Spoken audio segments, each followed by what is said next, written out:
Imagine paying uh, $60 just for the right to dance in the background of your own child's recital. Yeah, literally paying for the privilege to be a background dancer. Exactly. Like in Waukee, Iowa, that is exactly what is happening right now. Fathers are paying a premium just to step onto a stage, rehearse a routine, and back up their daughters. Kind of wild when you think about it. It really is. Anyway, welcome to the Greenlight Report podcast. Today, we're doing a deep dive into a massive stack of sources to unpack a ritual that seems, I don't know, so simple, so completely ordinary. Right, something you probably drive past a banner for every single spring without even a second thought. Totally. The daddy-daughter dance, it's a staple of American school gyms, community centers, all of that. But when you actually start looking at the data, the sociology, and, well, the underlying economics of this tradition. It transforms into something else entirely. It really does. Okay, let's unpack this. We're going to trace this phenomenon from its hyperlocal grassroots origins, explore how it's actually been weaponized as a tool for criminal justice reform, and then uncover how it's become this highly tracked, premium intellectual property in Hollywood. Yeah, our stack of sources today is just wild in its variety. It's all over the place. We've got municipal event calendars from places like Yukon, Oklahoma. We've got internal production logs from the mid-2026 issues of Production Weekly. And sitting right in the center of all this data is the Sundance-winning Netflix documentary, Daughters. Which is just, wow. It's a perfect reminder for you listening that nothing in our culture, not crepe paper streamers, not awkward gym dances, not corsages, exists in a vacuum. It's all connected to this larger structural pattern. Exactly. And to understand how a community dance ends up on a Hollywood studio executive's desk, you first have to understand its cultural baseline, right? Right. You have to see how deep it goes. You have to look at how deeply ingrained this ritual is in the everyday American psyche. Because you cannot subvert a tradition or, use it to heal deep systemic trauma unless that tradition already holds immense unspoken power in society. So true. So let's look at what this actually looks like on the ground today, because the baseline is just staggering when you look at the sheer ubiquity of it. It's everywhere. Literally everywhere. Our sources highlight the 21st annual Daddy-Daughter Dance in Yukon, Oklahoma. This is held at the Dale Robertson Center. And this is not just, a chaperone throwing on a Spotify playlist and dimming the cafeteria lights. No, they have evolved this into a highly structured, multi-tiered event. Totally. They have 4 different age-bracketed dances just to manage the sheer volume of attendees, and they bring in these massive 360-degree photo booths. What's fascinating here is the evolution of the event. Like in Yukon, they now include what they call a Purple Rose session. Oh, right. I saw that. What is that exactly? It's a sensory-friendly block of time, specifically designed for neurodivergent children. So there are no flashing lights, significantly lower music volume, just a much calmer environment overall. Which is a beautiful adaptation. I mean, it shows that communities are recognizing the importance of this ritual and actively working to ensure no one is excluded, due to sensory processing issues. Yeah, incredibly thoughtful. But it also sort of points to how mandatory this event feels, doesn't it? The community is adapting the environment because missing the dance is simply not an option. Right, it's that ingrained. And they keep the barrier to entry low there. Tickets are like $10 to $15, ensuring maximum participation. But then you slide the scale to other municipalities, and it becomes this massive local economic engine. Absolutely. Like in Jackson County, Michigan, they have the Jamie McKibben Memorial Daddy-Daughter Dance. And it's essentially an entire microeconomy operating for one single night. Yeah, the organizers aren't just selling tickets. They're contracting with this whole network of local vendors. Right, like you've got formal portraits handled by Hal Folk Photography. The catering is a joint effort between Gilbert's Chocolate and Gene Davis Catering. And the corsages, which is just a whole thing on its own, they're specifically sourced from a local florist called Designs by Judy. It is an economy built entirely on paternal performance. Local businesses are relying on this annual influx of cash. It feels like the American equivalent of, like, a quinceañera or a Sweet 16, except it happens every single year. Every year. And that brings us back to that email from the Premier Dance Project in Waukee, Iowa, paying $60 just to register to perform on stage with your kid. It's wild.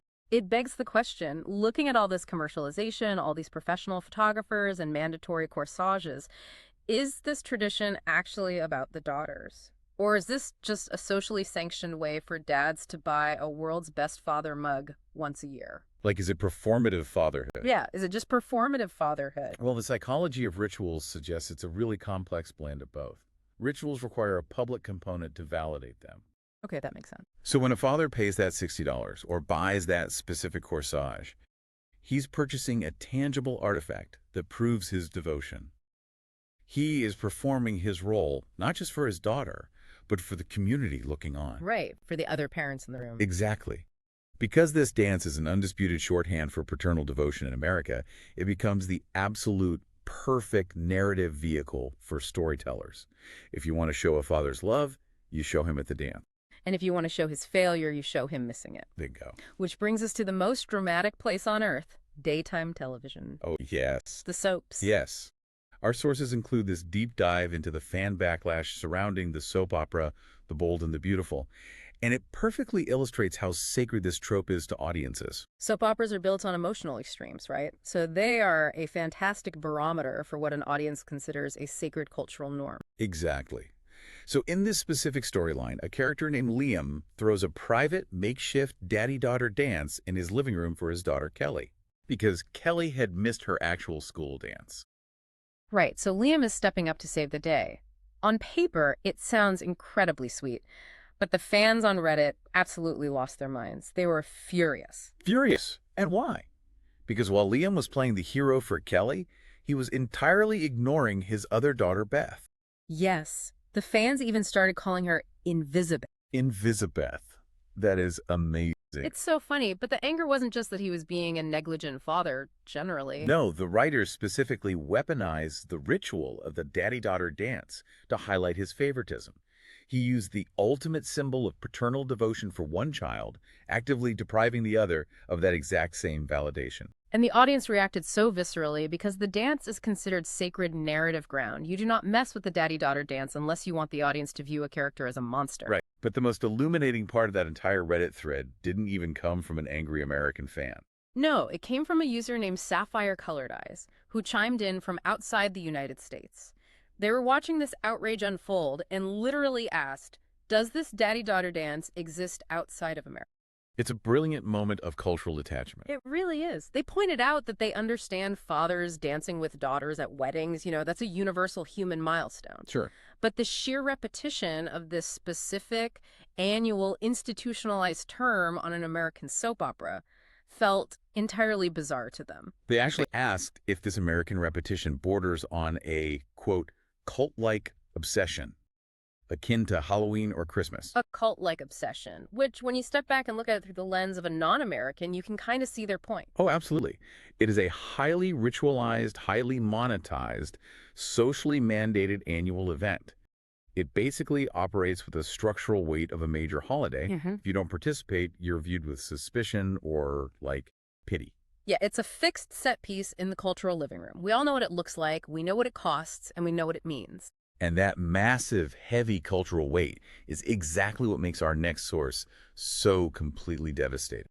Here's where it gets really interesting, because when you take this exact same ritual, the corsages, the sparkly dresses, the music, and you pull it out of the school gym and you force it inside one of the most restrictive environments imaginable, the entire meaning of the ritual is turned completely upside down. We are moving from a commercialized, somewhat performative community event into a Washington, D.C. jail. We're looking at the critically acclaimed documentary Daughters. This film currently holds a 100% rating on Rotten Tomatoes. It won the Festival Favorite Award at Sundance, and it's streaming globally on Netflix right now. It was co-directed by Natalie Ray and Angela Patton, and Patton is actually the founder of a nonprofit organization called Girls for a Change. What truly stands out in the production notes for this film is the timeline. This project took 8 years to produce. 8 years. An 8-year longitudinal commitment is exceedingly rare in documentary filmmaking. It requires immense resources, but more importantly, it requires deep, sustained trust with the subject. Because you're basically watching children grow up on camera. Exactly. You're watching the criminal justice system slowly grind away at these families over nearly a decade. And the film centers on a very specific program that Angela Patton founded, called Date with Dad. It's a fatherhood training program conducted entirely inside the walls of the jail. The visual contrast described in the sources is striking. You have these men clad in bright orange, state-issued jumpsuits, sitting in a circle in a sterile, sunlit room. Holding these tiny little paper cups of coffee. Right. And for 10 to 12 weeks, they're led by a life coach. So this is not just a logistical planning committee for a dance. No.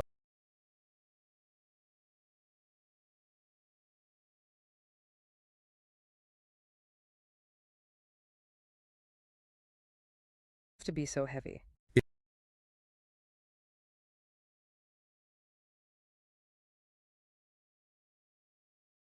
And then the human cost on the other side of those prison walls is staggering.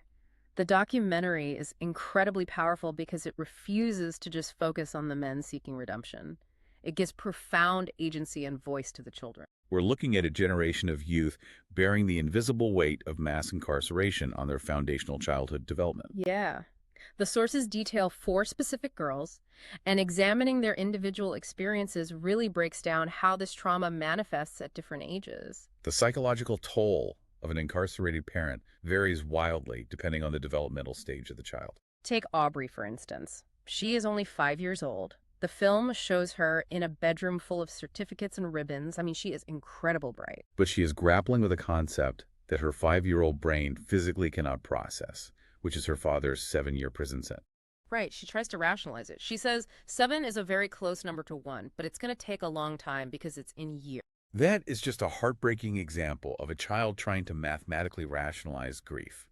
A 5-year-old understands counting. They know 7 comes quickly after 1 when you're counting blocks. But they don't have the concept of time. Exactly. They do not possess the cognitive architecture to understand the passage of 7 years. To a 5-year-old, a 7-year sentence is a lifetime. Yeah. It is a permanent state of absence that they just cannot quantify. Wow.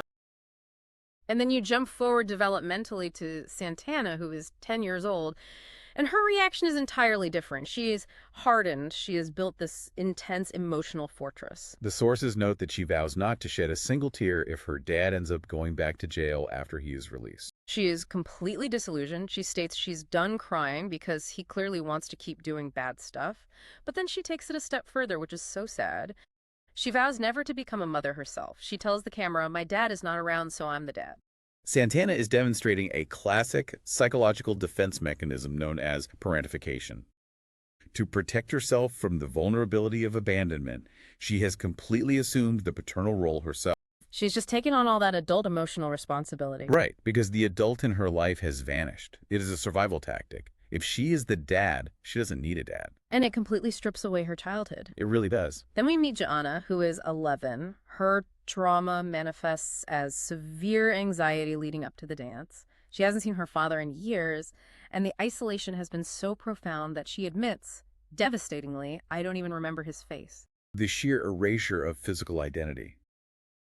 When physical proximity is denied for long enough, the memory literally degrades. He is no longer a father. He is an abstract concept. Which is terrifying. Yeah. And finally, there's Razia, who is 15, the oldest of the 4 highlighted. At 15, you fully understand the social, emotional, and systemic realities of what's happening. The sources note she is deeply shattered. Through thick tears, she just says, "I miss him being here." And the trauma is so severe that her mother reveals Razia has experienced suicidal thoughts due to the agony of this separation. So we are looking at 4 distinct developmental stages here: confusion, defensive parentification, identity erasure, and profound depressive trauma. This is the baseline reality for these girls before they ever even put on a dress. Which makes the event itself almost impossible to comprehend emotionally.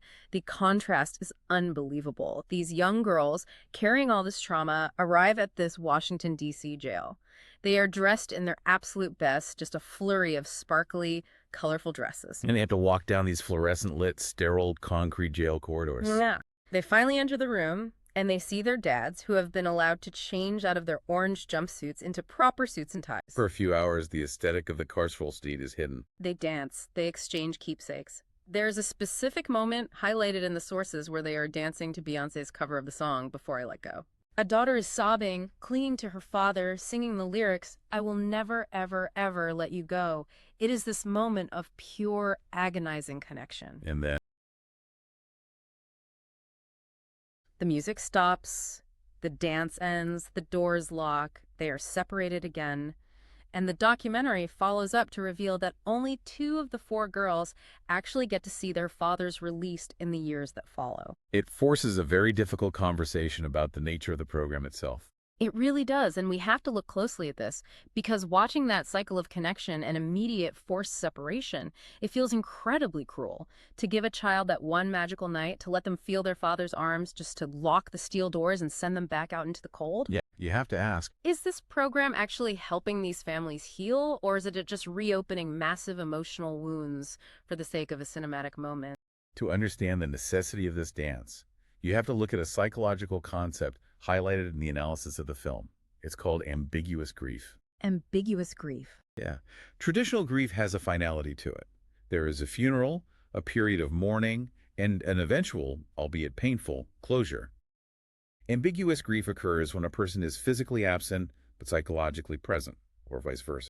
So these girls are mourning fathers who are technically alive but entirely unreal. Exactly. The grief has no anchor and therefore no closure. It's an open wound that can't heal because the cause of the wound is still out there, living in a cell. Precisely. Now, to understand why it is so critical to reopen that wound for one night, we have to look at the systemic architecture of modern prisons.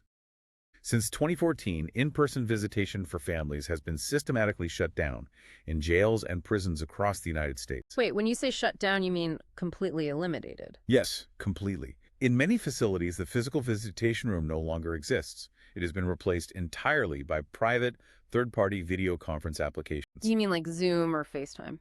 Similar. Yeah. But these are proprietary apps that these heavily burdened, often low-income families have to pay for by the minute. Are you kidding? So it's not just a loss of contact, it's the monetization of their communication.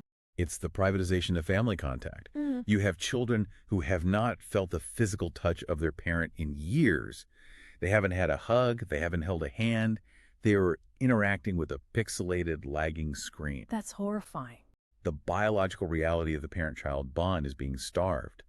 So the dance, as agonizing as the separation is at the end of the night, is a rare, vital moment of physical touch. It grounds the child's reality. It proves to their nervous system that their father is a real, physical human being who loves them, and not just a digitized voice on a tablet. Exactly. It anchors the humanity of the father for the child. The tactile reality of a hug completely overrides the artificiality of a video call.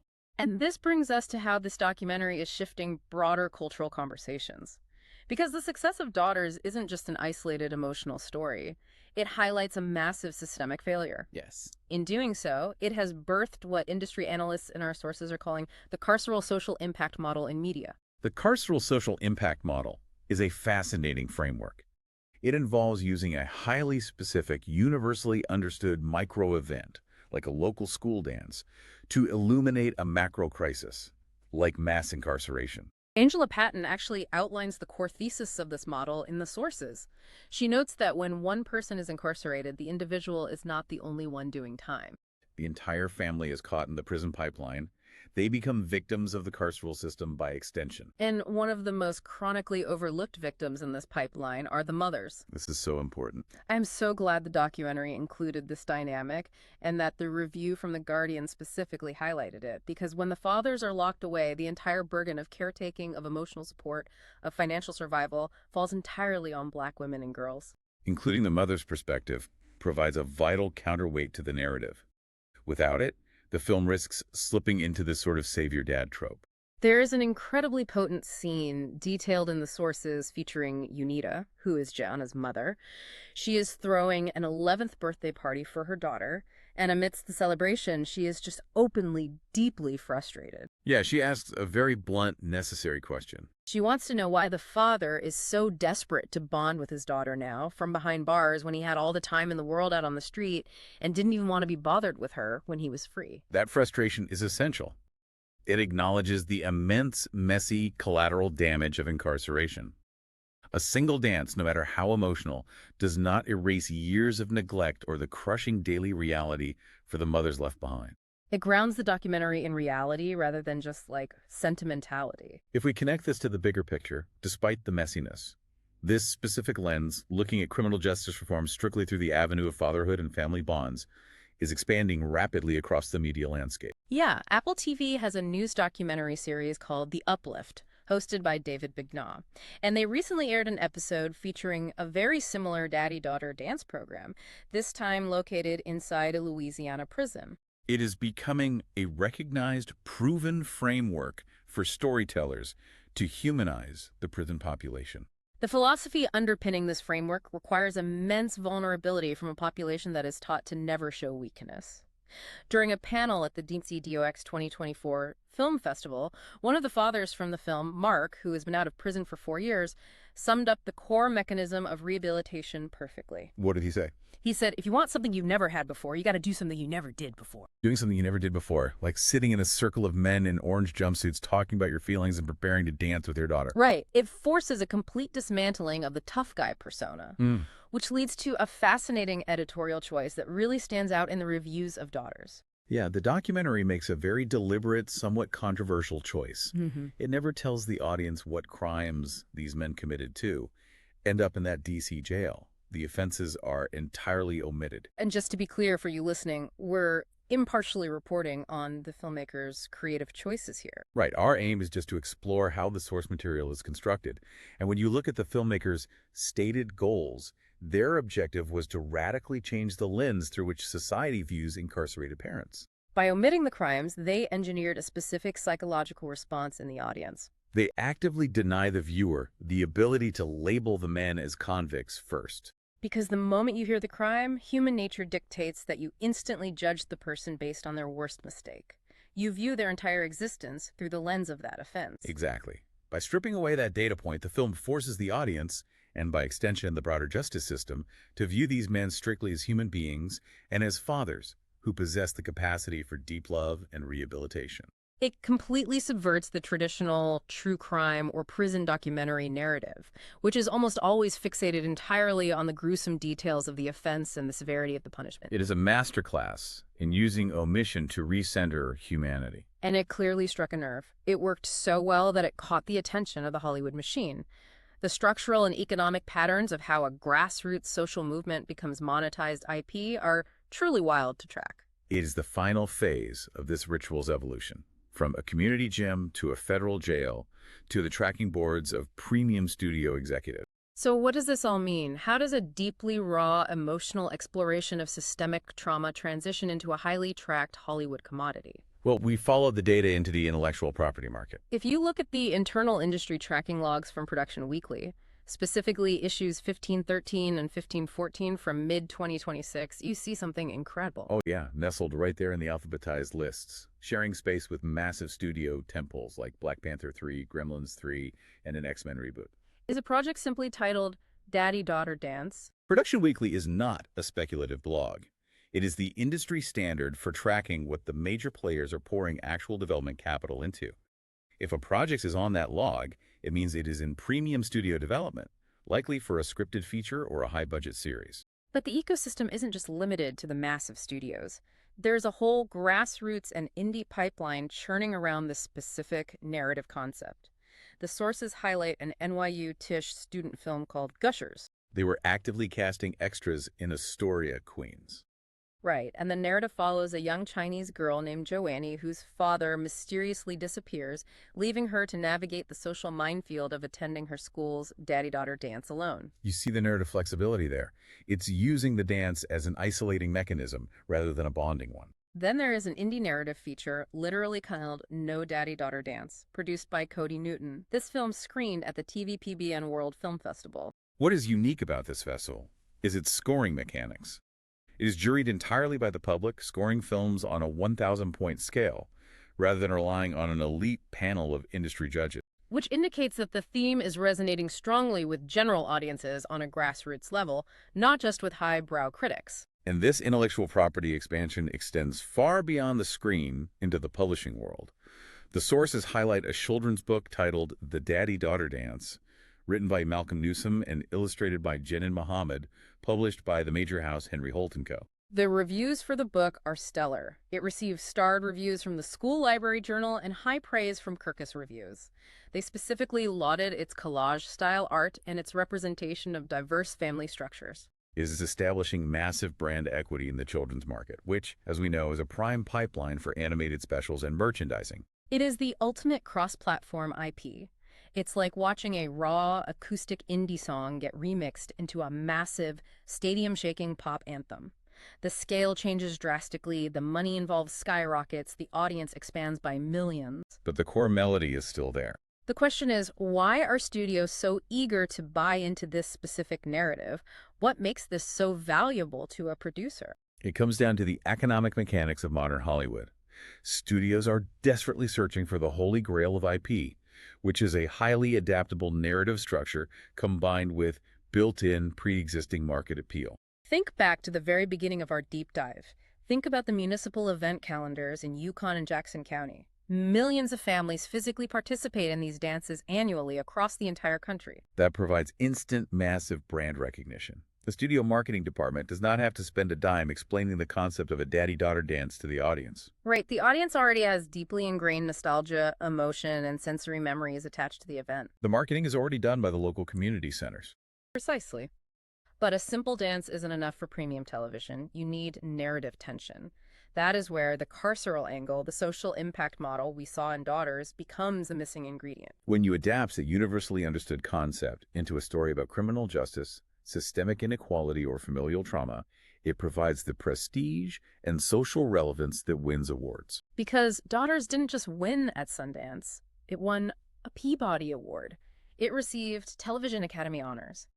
It proved beyond a shadow of a doubt that this specific narrative framework can deliver both broad, accessible family appeal and high-end, elite, critical prestige. It is a commercially viable, infinitely adaptable template for human interest programming.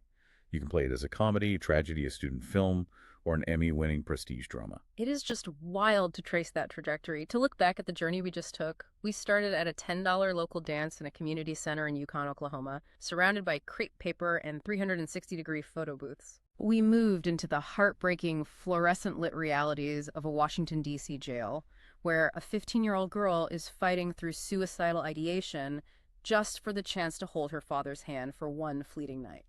And we followed that exact same cultural thread all the way up to the tracking boards of premium Hollywood producers who are looking to monetize that trauma and connection into the next great franchise. It proves that rituals matter deeply, but where those rituals take place changes their meaning entirely. The environment dictates the power of the ritual. And that leaves you with a thought I hope you carry with you long after this deep dive is over. What's that? We have seen how placing a traditional, almost mundane school dance inside a highly restrictive prison changes its meaning entirely, transforming it from a simple photo op into a profound lifeline that highlights massive systemic failures. It really does. It makes you wonder, what other everyday, entirely overlooked rituals in our own lives could radically transform our understanding of complex social issues if we just force them into unexpected environments? What happens if you take a birthday party, or a Thanksgiving dinner, or a graduation, and force it into the spaces we prefer to ignore? That is a brilliant question and a perfect lens through which to view the traditions we take for granted. And speaking of questions, we have one for you listening right now. We want to hear from you down in the comments. Have you ever attended a daddy-daughter dance? And how does hearing about these prison programs change your perspective on that tradition? Let us know. Also, if you're watching on YouTube, please hit that like button and subscribe. Not only does it ensure you never miss a video, but it tells the YouTube algorithm that people like this content, which pushes it out to more curious minds. And if you're listening on a podcast platform, please hit follow so you never miss a release. It signals the platform's algorithm that you're enjoying the show, helping us reach a wider audience. We truly couldn't do this without your support and your curiosity. Thank you so much for pulling up a chair and tuning in to this edition of the Greenlight Report podcast. Until next time, keep questioning the ordinary.